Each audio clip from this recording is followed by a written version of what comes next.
This is Mobile Suit Breakdown, a podcast about Japanese sci-fi mega franchise Mobile Suit Gundam, for new fans, old fans, and not yet fans, where we watch, analyze, and review all 40 years of the iconic anime in the order it was made. We research its influences, examine its themes, and discuss how each piece of the Gundam canon fits within the changing context in Japan and the world, from 1979 to today.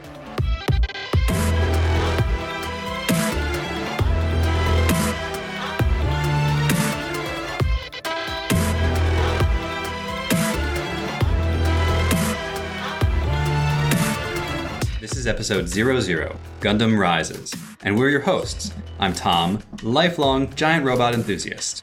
And I'm Nina, anime fan, but mecha anime skeptic.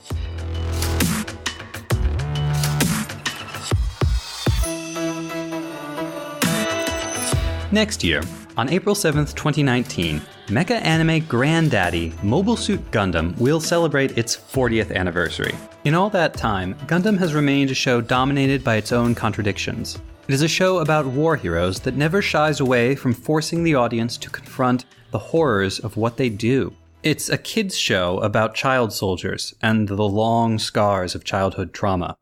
It's a toy commercial about the dangers of corporate power and the terrible costs of corporate greed. It's an environmentalist show about the ways humans abuse the earth that exists, literally, because it sells plastic model kits by the hundreds of millions. It's a show about becoming stuck in an accelerating cycle of violence for what seemed like good reasons at the time, made by a team of creators who wanted to make something new and experimental, and then became trapped by their own success in an endless cycle of sequels. But from its humble origins to massive success, through periods of stagnation and reinvention in the 1990s, new directions, increasing commercialism, and a lot of waifus in the 2000s, and a return to the franchise's roots with fresh eyes in the 2010s, Gundam has always tried to thread that needle. Before we move on, I think you should explain what a waifu is. A waifu is a cute anime girl included in a show as bait to attract young male viewers who lack a mature adult's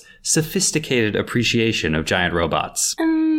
Close enough. After nearly 4 decades of practically non-stop creative output, governed as much by the demands of the toy maker's business cycle as the artistic impulses of its auteur creator and his successors, there is an astonishing amount of Gundam out there. In fact, that's practically the only thing I knew about Gundam before we started this project. It may not all be good. Trust me, it's not. But it's a series that started because the creators wanted to make something that was bigger and deeper than just another good versus evil super robot power fantasy. They made a weird, different little show.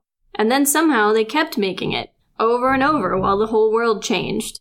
As their world evolved, as the creators evolved and changed, so did Gundam. Gundam has not always been good, but it has always been relevant, always been thought-provoking, and always had more going on under the surface than you might think. Especially if your only Gundam experience was an episode or two from one of the alternate universe shows that made it to Cartoon Network in the early and mid-2000s, or some out-of-context screaming protagonist in Name a Gundam. But there's so much of it that newcomers can be intimidated, and even true mechaphiles can get overwhelmed. So, we are going to watch it. All of it. In the order that it was made. And we'll guide you through the lore, the context, and the deeper meaning from the perspectives of a longtime Gundam fan, that's me, and a newcomer to the series. That's me. We're two nerdy sci-fi and anime lovers who have been Japanophiles since people like us were still called Japanophiles instead of weeaboos. My earliest memories of anime are of watching Sailor Moon before school, when I was maybe 8 or 9. When my family moved to Southeast Asia, I suddenly had access to more anime than ever before, and started watching shows like Ranma Half and Karekano, and the Studio Ghibli films. I loved the art and complex interpersonal relationships, which is my fancy way of saying I loved the drama, but never really saw the appeal of mecha anime like Gundam. That is until Tom got me to watch his all-time favorite, Vision of Escaflowne. And I realized that shows featuring giant robots weren't just about shiny tech or never-ending battles. They could have romance, personal drama, and interesting things to say about humanity and society. Not to mention, I found I actually enjoyed the action sequences. I grew up without cable, So I never had that formative Gundam Wing on Cartoon Network experience a lot of fans from my generation remember. My first taste of Gundam was a trailer for Stardust Memory on a VHS copy of the first 3 episodes of the Fox Kids version of Escaflowne. At that point, I had never even heard of Gundam before. I had no idea what was going on, and it still blew my mind. At 14 or so, I found a friend with a copy of the Gundam Wing OVA Endless Waltz and devoured it, years before I was able to watch Wing itself, which ended up being pretty disappointing by comparison. At one point in college, I got a subscription to Blockbuster's DVD delivery service, because that was a real thing that really happened for a hot second, and I used it to tear through whatever Gundam I could find in their catalog. 00 came out when I was still in college, only a few years after the US invasion of Iraq, and watching that show's depictions of terrorists who might also be called freedom fighters, and their use of preemptive strikes to destroy a country's ability to wage war and the ethics of that question, I realized for the first time that this fun giant robot power fantasy I'd been watching for years was actually trying to talk about something real. That was when I started to wonder about the older series. Had those been about things as well? It was hard to believe, but once I started looking, I realized that the nearly 40 years of Gundam were like a time capsule of post-war Japanese thought through the lens of the imagined future. And I found myself wondering about this strange coincidence or that odd name. And there had to be more under the surface that I wasn't getting, but I could only get so far on my own. When I met Tom, the very first thing we did was talk about X-Men comics. And the second thing we did was watch the pilot episode of Firefly. Ever since then, whenever we experience art, music, films, paintings, anime, we can't help ourselves wondering, who made this and who were they really? What was happening in the world and what was happening in their world that inspired them to create this piece of art? Nina was the perfect person to help me examine the entire Gundam canon. You know, by the time we finish this project, you won't be able to call yourself a Gundam noob anymore. That gives me a good 6 years to think of a new tagline. I think I'll be all right. Mm-hmm. We're going to talk about the stories, the themes, and the historical context in Japan and the world when each series or movie was made. We'll compare different translations, dig into the art, the science, and the politics behind the personal dramas going on in the center frame. We'll talk about influences and references. And along the way, we'll muse about whether they should have stuck with the original title, Gunboy, try to figure out why the franchise's most famous antagonist is named for a French-Armenian crooner, and cringe when he changes his name to Fourth Vagina.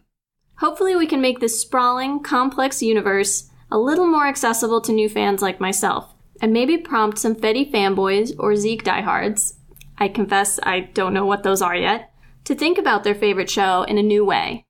But no, we're not going to watch G-Savior. Live action doesn't count. Don't at me. That brings up a good question. We keep saying we're going to watch all of Gundam, but what does that actually mean?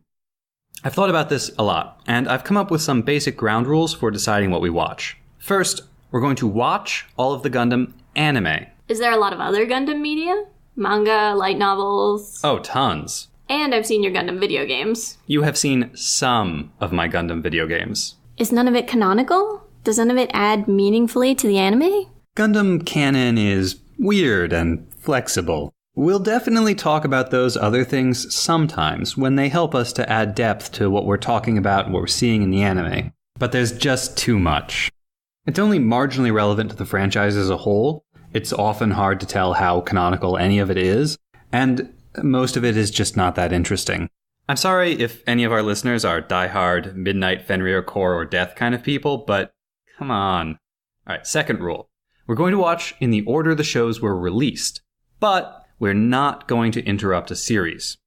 This issue mostly comes up with the sporadically released movies and direct-to-video series that overlap the mainline televised shows.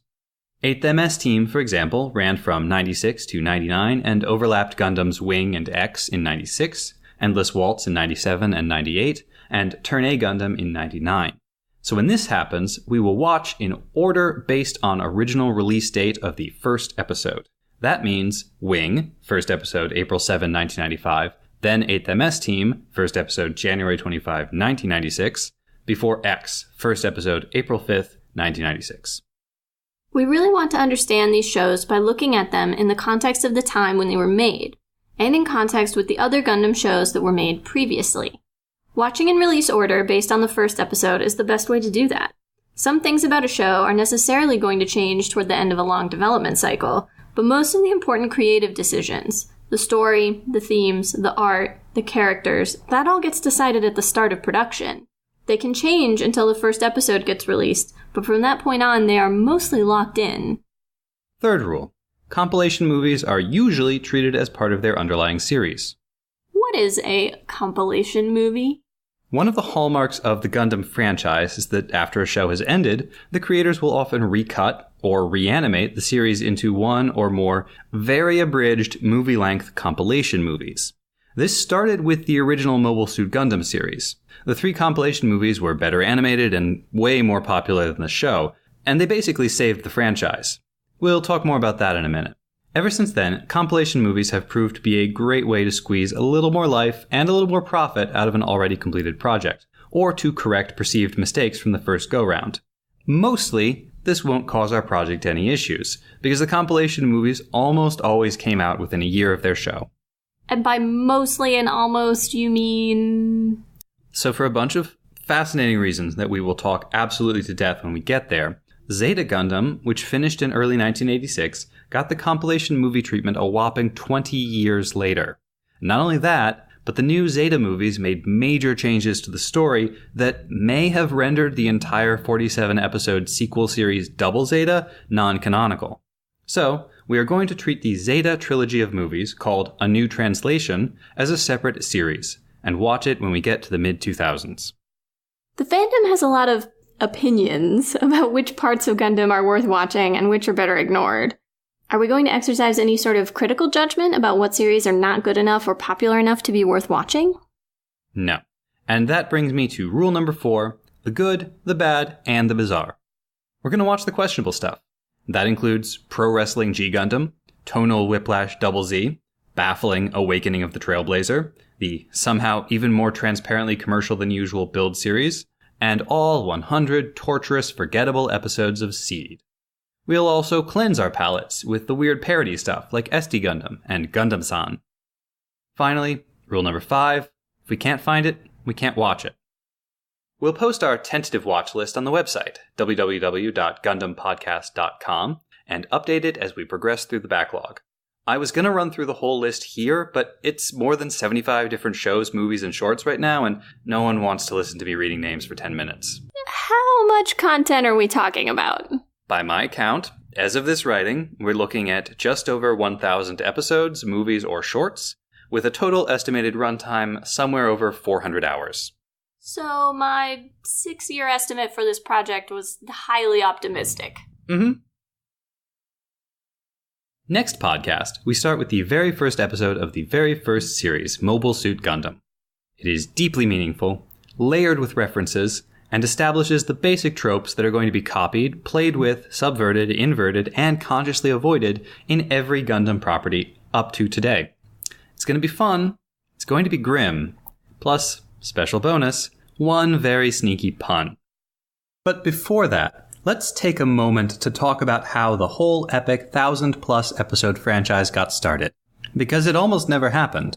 When Kido Senshi Gandamu, aka Mobile Suit Gundam, Gundam, First Gundam, Original Gundam, and Gundam 0079 initially aired on Nagoya Broadcasting Network in 1979, it got ratings ranging from disappointing to terrible, and Gundam looked like it was destined for premature cancellation and an ignominious spot on some BuzzFeed list of 100 1970s anime you've never heard of. The thing is, it was like nothing audiences had seen before. There were giant robots, sure, that was usual, and the protagonist was a teenage boy. Okay, this looks like another one of those kids' shows, like the projects that series creator Tomino Yoshiyuki had worked on before, and presumably what the toy companies sponsoring the show were expecting. But wait, that looks an awful lot like a murky, ambiguous morality with no clear villains, and now it's becoming a harsh condemnation of Japanese imperial militarism and, an awful lot of innocent people keep getting caught in the crossfire between two characters who are both fighting for what sound like good reasons. Okay, so it's definitely for adults, right?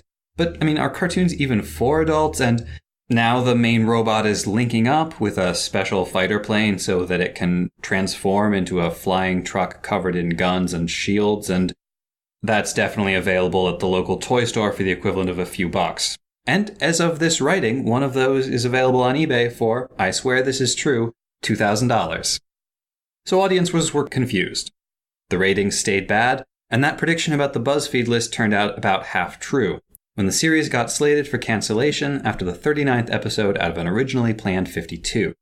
Sunrise, the studio behind the project, negotiated a 1-month stay of execution to finish the story as best they could, but the axe finally came down on January 26, 1980, putting the unpopular and confusing series out of its misery once and for all after 43 episodes. And that was very nearly the end of that. But Gundam was popular in one very important respect. Gundam's main sponsor during its first television run was toymaker Clover, famous at this point for their line of metal die-cast models based on other mecha anime. These toys were selling fine, and that may be why Sunrise was able to convince their partners to pay for those 4 final episodes in January. But after the show was cancelled, Bandai licensed the rights to make cheaper, more accurate, plastic models that appealed to teen and adult fans. These flew off the shelves, and in the opposite of the way this is supposed to work, the popularity of the Gundam model kits jump-started interest in the show. And over the next 2 years, Sunrise would recut the show into 3 compilation movies, released in theaters to massive popularity. By 1985, the direct sequel, Zeta Gundam, was on TV, followed by Double Zeta in 1986, and Char's Counterattack in 1988. Gundam, which had never really arrived in the first place, was now back, and it would never go away after that. Literally never. The last year, without new episodes or movies, was 1984. By the time we're caught up, there will probably be another 100 episodes waiting for us. We are Sisyphus, and Gundam is our boulder.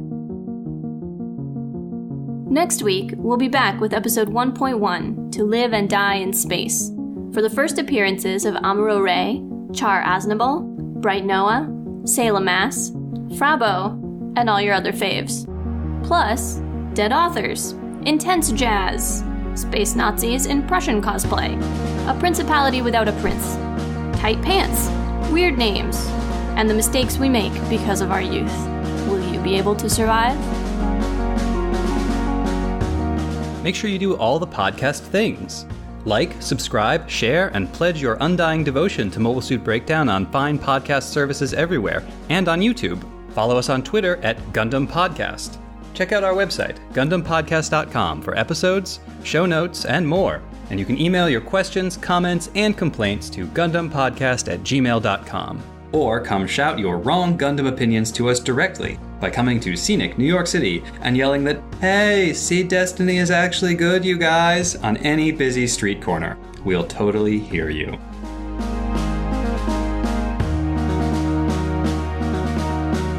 The intro song is Wasp by Misha Dioxin. The closing music is Long Way Home by Spinning Ratio. You can find links and more in the show notes. And thank you for listening.